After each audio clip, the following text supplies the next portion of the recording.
நம்ம இன்றைக்கி என்ன பார்க்க போகிறோன்னா மஸ்ட் ஹிட் தி ப்ளே பாயோட 7th எபிசோட் தான் பார்க்க போகிறோம். In different topic name. இது வரைக்கும் இந்த 6 எபிசோட்ஸ் பார்க்கலன்னா பார்த்துட்டு வாங்க. Hi guys, this is your Mia. நம்ம வீடியோ ஃபர்ஸ்ட் டைம் பார்க்குறீங்கன்னா ப்ளீஸ் சப்ஸ்கிரைப் சப்போர்ட் பண்ணுங்கள். ரெகுலர்ஸாக இந்த மாதிரி வீடியோ வேணும்னா ரெகுலர் வாட்சஸ்க்கு hi and love you guys. ஒரு சின்ன ரீகேப் பார்த்துலாமா 6th எபிசோடில் என்ன ஆச்சுன்ட்டு. கௌஷிக்கும் ரிவருக்கும் நிறைய கிளாஸ் நடந்திருக்கும்.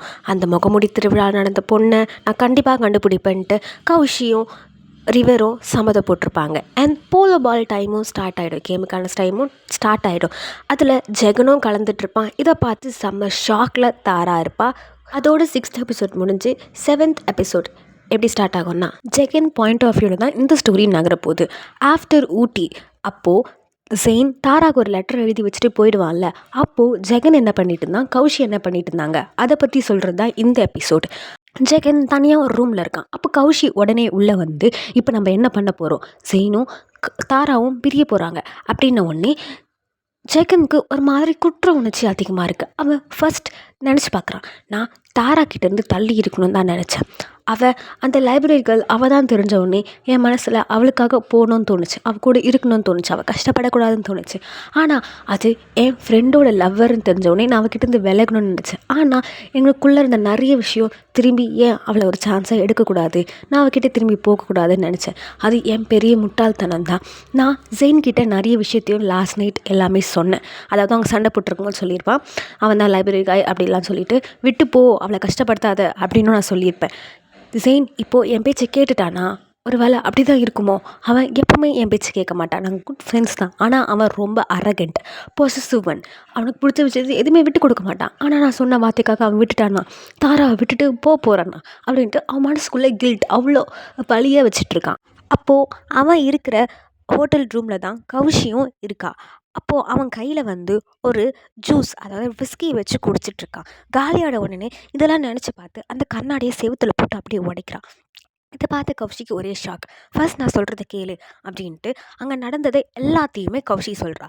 அதாவது தாரா ஜெயின் 2 பேரும் பிரிஞ்சுட்டாங்க, இதுமாரி ஒரு லெட்டர் எழுதி வச்சுட்டு அவன் போயிட்டான், அவள் அவ்வளோ ஹர்ட் ஆகி அழுதுட்ருக்கா அப்படின்ற மாதிரி கௌஷி சொன்னதை கேட்ட ஜெகனுக்கு அவனுக்குள்ளே இருந்த குற்ற உணர்ச்சி 10 அதிகமாச்சு. அவன் புலம்ப ஸ்டார்ட் பண்ணுறான்.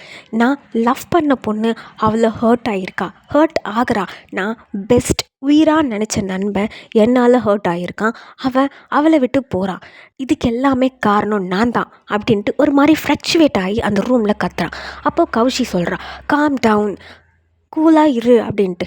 அதுக்கு அவன் திரும்பி கௌஷியை பார்த்து, காம் டவுனா, லூஸானி, நான் எப்படி காம் டவுனாக இருக்க முடியும் அப்படின்ட்டு அவங்களுக்குள்ள ஒரு ஹீட்டான கான்வர்சேஷன் நடக்குது. அப்போது கௌஷி திருப்பி கத்துறா, இப்போ நீ கத்துறதுனால எதனா யூஸ் இருக்கா, அவங்க ப்ராப்ளம் சால்வ் ஆகுமா, நீ சொல்லு அப்படின்ட்டு அவனை பார்த்து பாயிண்ட் ஆஃப் வியூ பண்ணும்போது அவன் வந்து, இதுக்கு எல்லாமே காரணம் நான் தானே, அப்படி நான் இல்லைனா இதுக்கு எல்லாமே காரணம் நீ தான் அப்படின்ட்டு அவளை நோக்கி நடக்கிறான். அப்போது கௌஷி வந்து அவனை தள்ளி விட்டுட்டு, நான் தப்பு பண்ணந்தான், நம்ம 2 பேருமே தப்பு பண்ணந்தான், நான் தப்பு பண்ணதை நினச்சி வருந்துட்டேன், நான் அதை நினச்சி ரொம்ப குற்ற உணர்ச்சியாக ஃபீல் பண்ணுறேன், நானும் அந்த தப்பில் பங்குன்னு உன்கிட்ட ஒத்துக்கிட்டேன், ஆனால் இப்போ நீயும் உன் மேலே தப்பு இருக்குன்னு உணரணும் அப்படின்னு கௌஷி ஜெகனை பார்த்து சொல்கிறான். அந்த கான்வர்சேஷனுக்கு அப்புறம் அந்த ரூமே ஒரு சைலண்ட்டாக இருக்குது. ஒரு பின் போட்டால் கூட சத்தம் வர அளவுக்கு அவ்வளோ சைலண்ட். ஜெகன் நினைக்கிறான், கௌஷி ஒரு தந்திரமான பொண்ணு, அவளுக்கு என்ன வேணுமோ அது எப்படி அடையணும்னு தான் பார்ப்பா. அவள் மற்றவங்கள பற்றி யோசிக்கிறா இல்லையோ, அவளுக்கு என்ன வேணும் தான் யோசிப்பா. அவள் நிறைய விஷயத்த சொல்லி நம்ம மைண்டை கன்ஃபியூஸ் பண்ணுவாள், சாஃப்ட் கார்னர் இருக்க மாதிரி பண்ணுவாள். தப்பு பண்ணிவிட்டு நான் தப்பு பண்ணிட்டேன் சாரின்னு கடைசியில் வந்து கெஞ்சுவா. ஆனால் நான் அப்படி கிடையாதே, நான் தப்பு பண்ணேன்னா அதுலேருந்து ஓடி வந்துடுறேன்.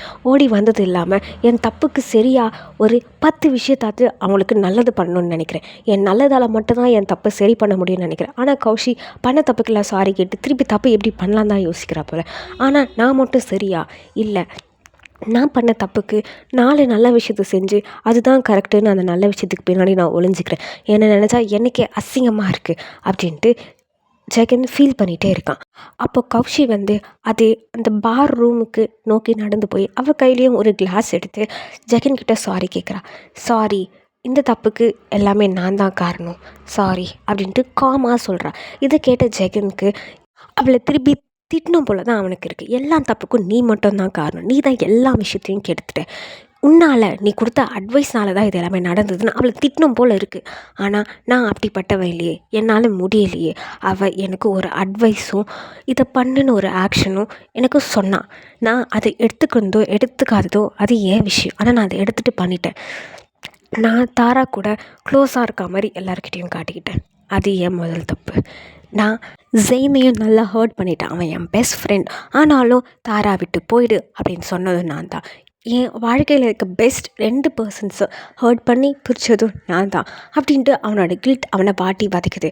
அப்போது அவன் நான் பண்ண தப்பை எப்பவும் போல் சரி செய்யணும், இப்போ நான் சரி செய்யணும், நான் இப்போ என்ன பண்ணுறது அப்படின்னு யோசிச்சுட்டே அந்த ஹோட்டலை விட்டு போகிறான். கௌஷி இருக்காளா இல்லையா, கூப்பிடுவோம் கூப்பிட மாட்டோம் அப்படிலாம் எதுவுமே இல்லாமல் கௌஷி அங்கேயே விட்டுட்டு அவன் போகிறான். போயிட்டு அவன் யோசிக்கிறான், இப்போ நம்ம என்ன பண்ணுறது. தாராவை போய் பார்த்து பேச எனக்கு கட்ஸ் இல்லை, அதுக்கு சுத்தமாக தைரியம் இல்லை. என்னால் அந்த விஷயம் முடியாது. இன்னொரு விஷயம், நான் ஜெயினை கண்டுபிடிக்கலாம், அவனை போய் பார்க்கலாம். எனக்கு தெரிஞ்சு அவன் எங்கேயோ போக போகிறான்னா அவன் வீட்டுக்கு போய் எல்லா பொருளையும் எடுத்துகிட்டு தான் போவான். எனக்கு தெரிஞ்சு அவன் இன்னுமே கிளம்பிருக்கிறதுக்கு வாய்ப்பு கிடையாது. அவன் பொருட்களை எடுத்து வச்சுட்டு தான் இருப்பான். இப்போ போனால் கரெக்டாக இருக்கும். அவனை பார்த்து பேசி, நீ பண்ணதெல்லாம் தப்பு, நீ தாரா கூட இருக்கணும்னு நான் சொல்ல போகிறேன் அப்படின்ட்டு அங்கே போக ரெடி ஆகிறான். ஜெகன் ஜெயினோட வீட்டுக்கு போய் தேட ஸ்டார்ட் பண்ணுறான். அப்போ பாபி வந்து என்ன வேணும் அப்படின்ற மாதிரி கேட்குறதுக்கு ஜெகன் சொல்கிறான், ஜெயின் எங்கே இருக்கான்னு சொல்லுங்கள் அப்படின்ன உடனே பாபி எனக்கு தெரியாது சார், நீங்கள் வெளியே போங்க, இதுதான் கரெக்ட் அப்படின்னு சொன்ன உடனே ஜேம்ஸுக்கு, அதாவது ஜெகனுக்கு சமக்கம் வந்தது. அவன் எங்கே இருக்கான்னு சொல்கிறீங்களா இல்லையான்னு ஒரு ஆஷா கேட்குறான். அதுக்கு அவர் என்ன சொல்கிறாருனா, பாபி என்ன சொல்கிறாருனா, ஊட்டிக்கு போனதுக்கப்புறம் இங்கே அவர் வரவே இல்லை, எனக்கு தெரிஞ்சு அப்படியே அவர் எங்கேயோ போயிட்டாரு அப்படின்னு சொன்ன உடனே, சரி உனக்கு தெரியாது, ஆனால் ஜாக் பிறந்ததுலேருந்தே நீ அவனை பார்த்துக்கணுன்னு தான் அதுவும் டியூட்டி. நீ அந்த ஃபேமிலிக்காக பல வருஷமாக ஒர்க் பண்ணிகிட்ருக்க. உனக்கு இப்போ ஜெயின் எங்கே இருக்கான் அப்படின்னு தெரியாதுன்னா அது என்னால் நம்ப முடியாது. அவன் எங்கே இருக்கான்னு இப்போ நீ சொல்லணும் அப்படின்ட்டு ஆர்ஷா அவன் முன்னாடி பாபி முன்னாடி ஜேம்ஸ் கத்திகிட்ருக்கான். அப்போது பாபி ஒரு சாஃப்ட் டோனில் ஜேம்ஸ், அதாவது ஜெகன் அப்படின்னு கூப்பிட்றாங்க. இதை கேட்ட ஜெகனுக்கு மைண்ட் எங்கேயோ போகுது. எப்போ நான் இந்த குரல் நான் எப்போயோ கேட்டிருக்கேன், இவ்வளோ சாஃப்டாக எப்போ தெரியுமா, நானும் ஜாக்கும் சண்டை போடும்போது எங்களை சமாதானப்படுத்தணும், எங்கள் மேலே அந்த தப்பும் இல்லை அப்படின்னு எங்களை புரிய வைக்கிறதுக்காக யூஸ் பண்ணுற டோன். ரொம்ப நாள் கழிச்சு இந்த வாய்ஸை கேட்குறேன் அப்படின்ட்டு அவன் திரும்பி பாபியை பார்க்குறான். பாபி என்ன சொல்கிறான்னா, இப்போது அவன் எங்கே இருக்கான்னு எனக்கு தெரியும், ஜாக் எங்கே இருக்கான்னு எனக்கு தெரியும், ஆனால் அதை நான் அவங்ககிட்ட சொல்லுவேன்னு நினச்சி கூட பார்க்காது, நான் சொல்ல மாட்டேன், அது அவர் நல்லதுக்கும் உன் நல்லதுக்கும் தான் அப்படின்ன உடனே அதுக்கு ஜெகன் சொல்கிறான், நானும் அவன் நல்லதுக்கு தான் சொல்கிறான், அவன் எங்கே இருக்காங்க சொல்லுங்கள், அவன் பண்ண தப்பை சரி பண்ணணும், அவன் இதை விட்டு ஓடக்கூடாது அப்படின்னு சொன்னதும் அதுக்கு பாபி சொல்கிறாரு, நீ ஏன் யோசிச்சுப்பாரு ஜெகன், அவன் ஆசைப்பட்டது எல்லாமே அவனுக்கு கிடச்சிருக்கு, யாரும் அவனுக்கு நோன்னு கூட சொல்ல மாட்டாங்க, அவனுக்கு எல்லாமே சில்வர் பிளேட்டில் எல்லாமே நாங்கள் கொடுப்போம். அப்படி தான் வாழ்ந்தவர். அவர் எப்போயுமே வேணான்னு ஒரு விஷயத்தை விட்டு ஓட மாட்டார். இப்போது ஒரு பொண்ணை விட்டுட்டு அவர் போயிருக்காருன்னா சம்திங் அவர் மாறணும்னு நினைக்கிறாரு, அவர் நல்லதுக்கு தான் ஏதோ பண்ணுறாரு, நீ ஏன் யோசி அப்படின்னு சொன்ன உடனே ஜெகனுக்கு என்னமோ யோசிக்க தோணுது. ஆமாம், அவன் வந்து ரொம்ப ரிச், பவர்ஃபுல், ஸ்மார்ட், ஹேண்ட்ஸமாக இருப்பான். அவன் வேணும்னு கேட்டால் எல்லாமே கிடைக்கும். அவனுக்கு நோன்னு சொல்கிறதுக்கும் யாரும் கிடையாது. அவனுக்கு என்ன வேணுமோ அது எப்படி அடையணும் தான் பார்ப்பான். மற்றவங்கள யூஸ் பண்ணி கூட அதை எடுத்துப்பான். ஆனால் இப்போ ஒரு விஷயம், அவன் வேணும்னு நினைக்கிற ஒரு விஷயத்தை விட்டு தூரமாக போகிறான்னா அப்படின்ட்டு ஜேம்ஸ், அதாவது ஜெகன் யோசிக்கிறான். அப்போது பாபி சொல்கிறாங்க, நீ எப்பவுமே அவனுக்காக இருக்கணும்னு அவசியம் கிடையாது, நானும் எப்பவுமே அவனுக்காக இருக்கணும்னு அவசியம் கிடையாது. அவன் வேணும்னு நினைக்கிறத நம்ம எப்படியாச்சும் அவனுக்கு கொடுத்துட்றோம். அதனால் அவன் அதில் வர கஷ்டம் எதுவுமே தெரியாமல் தான் இந்த 18 வருஷமாக வாழ்ந்துட்டு வந்தான். ஆனால் இப்போது நம்மளால் கற்றுக் கொடுக்காத ஒரு விஷயம் நம்ம தாரா அவனுக்கு கற்றுக் கொடுத்துருக்கான். அதுதான் சுயநலமாக இல்லாமல் இருக்கிறதுக்கு. நம்மளுக்கு மட்டும் வேணும்னு நினச்சா போதாது, அவங்க என்ன நினைக்கிறாங்க ஆப்போசிட் பர்சனையும் புரிஞ்சுக்க நினச்சிருக்கான். இப்போது அவனுக்கு நம்ம எதுவுமே பண்ண வேணாம், நீ எதுவுமே அவனுக்காக பண்ண வேணாம், அவன் எல்லாத்தையும் புரிஞ்சுட்டு தான் பண்ணுறான் அப்படின்ட்டு பாபி ஜெகன்கிட்ட சொன்னோடனே ஜெகனுக்கு திருப்பி கோவம் தான் வருது. நீ புரியாத மாதிரியே பேசுகிற, ஜெகனுக்கு கண்டிப்பாக தாரா வேணும், தாராக்கும் கண்டிப்பாக அவங்க வேணும், அதனால அவங்க 2 பேரும் ஒன்றா சேர்ந்து தான் ஆகணும் அப்படின்ட்டு ஜெகன் கத்துறான். அப்போ பாபி பொறுமையாக அவன்கிட்ட வந்து அவன் ஷோல்டரில் கை வச்சு, நான் சொல்கிறத பொறுமையாக கேளு, 2 உடஞ்ச மனசு ஒன்றா ரொம்ப நாள் இருக்க முடியாது. அவங்க 2 பேரும் நல்ல பர்சன்ஸ் தான். அவங்க நிறைய பொய் சொன்னாங்க, அவங்கள ஹர்ட் பண்ணிக்கிட்டாங்க, அதாவது யூஸ் பண்ணிக்கிட்டாங்க அவங்க 2 பேரையும். அவங்க உண்மையாக இல்லை, அதனால் இப்போது அவங்க லவ் பண்ண பர்சனே கஷ்டப்படுறாங்க. அதனால் அவங்களுக்கு இந்த பிரிவுன்றது கண்டிப்பாக வேணும். ஒரு மனுஷன் இன்னொருத்தரை மிஸ் பண்ணும்போது தான் அவங்க எவ்வளோ லவ் பண்ணுறாங்க, அவங்க லைஃப்க்கு எவ்வளோ அவங்க தேவை அப்படின்றது புரியும். ஸோ அவங்க 2 பேருக்கும் இந்த கேப்ன்றது ரொம்ப மஸ்ட் அப்படின்னு சொன்ன உடனே ஜெகனுக்கும் இது புரியுது. இது எல்லாமே கரெக்ட் தான். ஆனாலும் அவனுக்கு இது ஏற்றுக்கவே முடியல. திருப்பி பாபி சொல்கிறாரு, அவனை ஒரு நல்ல மனுஷனாக மாற விடு, ஒரு நல்ல மனுஷனாக இருக்க விடு அப்படி சொன்ன உடனே ஜெகன் திருப்பி கத்துறான், நீங்கள் சொல்கிறது எல்லாமே கரெக்ட் தான், எனக்கு எல்லாமே புரியுது. ஆனால் இது ஜெகனை மட்டும் கிடையாது, தாராவும் சேர்ந்தது. அவன் பெட்டர் பர்சனாக இருக்கணும்னா அது ஃபஸ்ட் தாரா கிட்டேருந்தே ஸ்டார்ட் பண்ணட்டும். எனக்கு தெரிஞ்சு இந்த பிரிவு கரெக்டானு கேட்டால் எனக்கு தெரியாது அப்படின்னு பாபி கையை தட்டி விட்டுட்டு அவன் நடந்து போகிறான். நடந்து போகும்போது அவன் யோசிக்க ஸ்டார்ட் பண்ணுறான், இதெல்லாம் எங்கே ஸ்டார்ட் ஆச்சு, இப்போது ஏன் இப்படி முடிஞ்சிருக்கு, அவங்க 2 பேரும் ஒன்றா சேரணும்னு தான் நான் நினைக்கிறேன். பாபி சொல்கிறது எப்படியும் கரெக்டாக இருந்தாலும் அது எனக்கு தெரிஞ்ச வரைக்கும் கரெக்ட் கிடையாது. தாராவும் ஜெயினும் பெட்டர் பர்சனாக இருக்கணும்னா எனக்கு தெரிஞ்சு இப்போது ஜெயின் பெட்டர் பர்சனாக இல்லை, அவன் விட்டுட்டு போனதும் பெட்டர் பர்சனாக இல்லை. ஏன்னு நான் சொல்லவா அப்படின்ட்டு அவன் மனசுக்குள்ளே நினைக்கிறான். ஒரு லெட்டர் அவங்க 2 பேருக்குள்ளே ஒரு பிரிவாக இருக்கக்கூடாது. அவங்க பிரியணும்னா 2 பேரும் பேசி தான் பிரியணும். கரெக்ட் தானே? அவன் சொல்கிறதும் கரெக்ட் தான். ஒரு லெட்டர் எந்த ரிலேஷன்ஷிப்பையும் மூடி வைக்காது. இப்போ நீங்கள் பிரிய போகிறீங்கன்னா ஒரு லெட்டர் எழுதி வச்சுட்டு பிரியறதுல அவசியமே கிடையாது. 2 பேரும் பேசி தான் ஒரு ரிலேஷன்ஷிப்பில் போகிறதும் வர்றதும். இதுதான் இந்த சீனில் ரொம்ப அழகாக எக்ஸ்பிளைன் பண்ணியிருப்பாங்க. அதுவும் ஜெகன் நினச்சி பார்க்குறான். அவன் என்ன நினச்சி பார்க்குறான்னா, ஜெகன் நினச்சி பார்க்குறான் பாபி என்ன சொல்கிறாரு, ஜெயின் நல்ல பையனாக இருக்கணும், பெட்டர் பர்சனாக மாறணுன்ட்டு. ஆனால் அவன் லாஸ்ட்டு ஒரு விஷயம் பண்ணால, லெட்டர் எழுதி வச்சு போடு, அதுவே பெட்டர் பர்சனுக்காக அறிகுறியே கிடையாது. அவன் இப்போவும் செல்ஃபிஷாக தான் நடந்திருக்கான். நீ ஒருத்தரை லவ் பண்ணுறன்னா அது 2 பேரையும் பொறுத்தது தான். லவ்ன்றது 2 பேரையும் சேர்ந்து சொல்கிறது தான். அதே மாதிரி பிரிவுன்றதும் 2 பேரையும் சார்ந்தது தான்.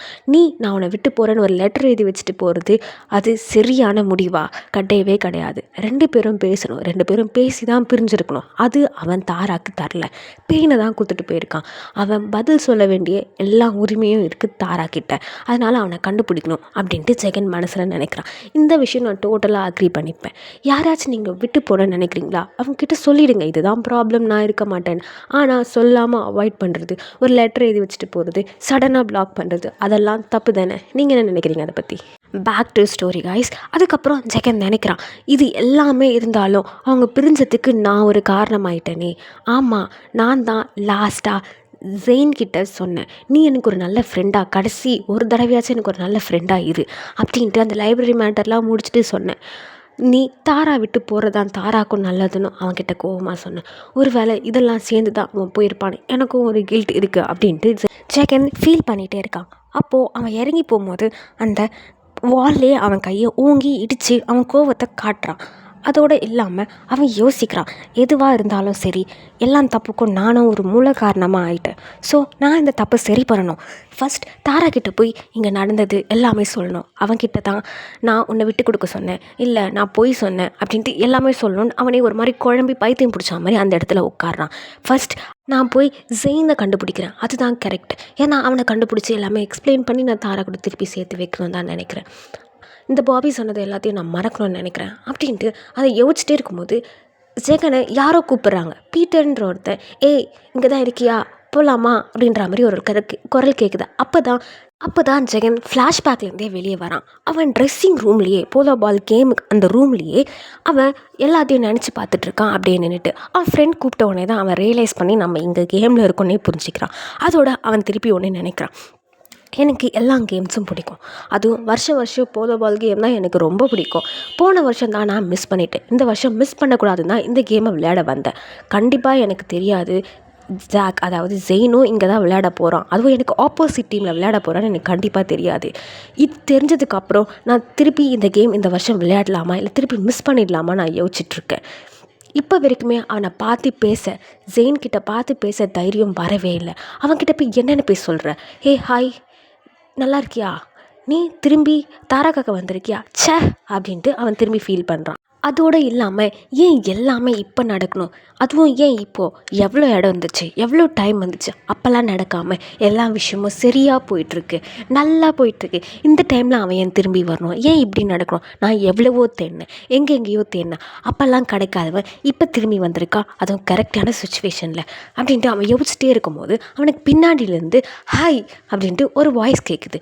ஹாய் ஜேம்ஸ் அப்படின்ட்டு. இதை கேட்ட உடனே அவனுக்கு ஒரே நடுக்கும், அவன் உடம்பெல்லாம். அவனுக்கு அது என்ன வாய்ஸ்ன்னு ரெகக்னைஸும் பண்ண முடியுது. அதுதான் நம்ம ஜெயின். ஜெகனுக்கு மனசில் ஒரே குழப்பம். இப்போது திரும்பி பார்க்கலாமா வேணாவா, திரும்பி பார்த்து அவன்கிட்ட என்னென்னு ஸ்டார்ட் பண்ணுறது, அவன் என்கிட்ட ஏதாச்சும் கேட்டால் நான் என்னென்னு பதில் சொல்கிறது, இவ்வளோ நாள் என்ன பண்ணிட்டு இருந்தேன், எதை பற்றி கேட்க போகிறான் அப்படின்ட்டு ஒரே கன்ஃபியூஷனாக இருக்கான்.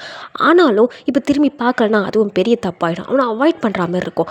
அவனா என்கிட்ட பேச வந்திருக்கான், நான் திரும்பி பேசணும் அப்படின்ட்டு மனசில் தைரியத்தை வர வச்சுட்டு அவன் நர்வஸை உள்ளே அடக்கிட்டு நர்வஸை வெளியே காட்டக்கூடாதுன்னு முடிவு பண்ணிவிட்டு அவன் திரும்பி பார்த்தா அவ்வளோ சிரிப்போட ஜெயின் வரான். அவன் வந்தது மட்டும் இல்லாமல் அவன் கையை பிடிச்சி குலுக்கி, நீயும் மேட்ச்சில் இருப்பேன்னு எனக்கு தெரியாது நண்பா அப்படின்னு சொல்கிறான். இதை கேட்ட ஜெகனுக்கு ஒரே குற்ற உணர்ச்சியோடு இல்லாமல் ஒரே கன்ஃபியூஷன். என்னடா இவன் நம்ம ஜெயினாக இருந்தால் இன்னத்துக்கு அவன் என்னை அடிச்சிருக்கணும், போன வருஷம் நடந்தது எல்லாத்துக்கும் அடிச்சிருக்கணும், ஆனால் இவன் இவ்வளோ சிரிப்போட இவ்வளோ ஜாலியாக பேசுகிறானே அப்படின்ட்டு அவன் மனசில் அவ்வளோ குழப்பம். ஜெயின் சொல்கிறான், இந்த வருஷம் நீ போட்டியில் கலந்ததுக்காக எனக்கு ரொம்ப சந்தோஷம்டா அப்படின்ட்டு. அதுக்கு ஜெகன் கேட்குறான், நீ இங்கே இருப்பனும் எனக்கு தெரியாது, நீ கேமில் இருப்பனும் எனக்கு தெரியாது, வாட் இஸ் சர்ப்ரைஸ்ன்ற மாதிரி கேட்குறான்.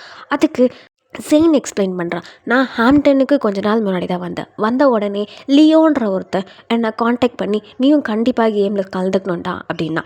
போலோ பால்னால் யார் தான் மிஸ் பண்ணுவா, நான் மிஸ் பண்ணுவேனா அப்படின்ட்டு ஜெயின் ரொம்ப கூலாக பேசுகிறான். அந்த விஷயத்தெல்லாம் மறந்துட்டு நார்மலாக ஒரு ஃப்ரெண்ட் பேசுகிற மாதிரி. இது அவனுக்கு ரொம்பவே ஆச்சரியமாக்குது. யாருக்குன்னா ஜெகனுக்கு. அதோடு இல்லாமல் ஜெயின் சொல்கிறான், சரிடா மேட்ச்சில் பார்க்கலாம், நான் இப்போ போய் என்னோடய ஆர்ஸோட ஒரு ரவுண்ட் போகணும், நம்ம அப்புறம் பார்க்கலாம் அப்படின்னு பாய் சொல்லிட்டு போகிறான்.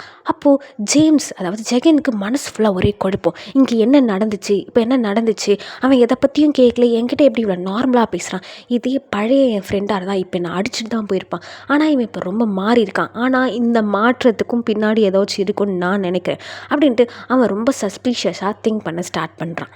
அதோட ஜெகன் என்ன நினைக்கிறான்னா, ஐயோ இங்கே என்ன நடந்தது, இப்போ எனக்கு ஒன்றுமே புரியலையே. ஆனால் ஜெயின், நீ ஏதோ திரும்பி கேம் விளையாடணும்னு நினைக்கிறியா, நீ திருப்பி என்ன கேம் விளையாடணும்னு நினைக்கிற அப்படின்னு ஜெகன் கொஷின் பண்ணுற மாதிரி அவனுக்கு அவனே ஒரு கொஷின் மார்க்கோட இந்த எபிசோட் முடியுது. 7th எபிசோட் முடியுது. ஜெகன் என்ன நினைக்கிறான்னா, ஜெயின் திருப்பி ஏதோ கேம் ஸ்டார்ட் பண்ணிட்டான், இதெல்லாம் ஒரு கேமாக இருக்குமோ அப்படின்னு அவனுக்கு ஒரு தாட். இதோட 7th எபிசோட் முடியுது. நீங்கள் என்ன நினைக்கிறீங்கன்னு கமெண்ட் பண்ணுங்கள். நெக்ஸ்ட் 8th எபிசோடில் சந்திக்கலாம். Bye bye guys, please support பண்ணுங்கள். அண்ட் நம்ம வீடியோக்காக நிறைய பேர் வெயிட் பண்ணி பார்க்குறீங்க அப்படின்னு சொன்னீங்க, அதெல்லாம் பார்க்கும்போது எனக்கு ரொம்ப ஹாப்பியாக இருந்துச்சு. தேங்க்யூ. நான் கண்டிப்பாக ரெகுலராக வீடியோ போட ட்ரை பண்ணுறேன். இன்றைக்கே வாய்ஸ் கொஞ்சம் அங்கங்கே கோளாறாக இருக்கும், கொஞ்சம் கோல்டு இஷ்யூஸ்னால் உங்களுக்கு பிடிச்சிருக்குன்னு நினைக்கிறேன். ப்ளீஸ் இதை பற்றி கமெண்ட் பண்ணுங்கள். அண்ட் நிறைய ஃப்ரெண்ட்ஸ்க்கு ஷேர் பண்ணி கேட்க வைங்க, சீசன் 2 வாய்ஸ் ஓவர் போயிட்டுருக்குன்ட்டு. Thank you for your support guys. Love you. See you next video. Bye bye.